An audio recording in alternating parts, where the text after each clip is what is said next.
ओम नमः शिवाय, ओम नमः शिवाय। नख निरंजन।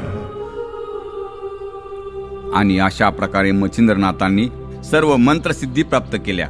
सूर्यनारायणाच्या मदतीने सर्व देवांना प्रसन्न करून घेतले. साबरी विद्याग्रंथाची निर्मिती करून कानपड्या संप्रदायाची स्थापना केली.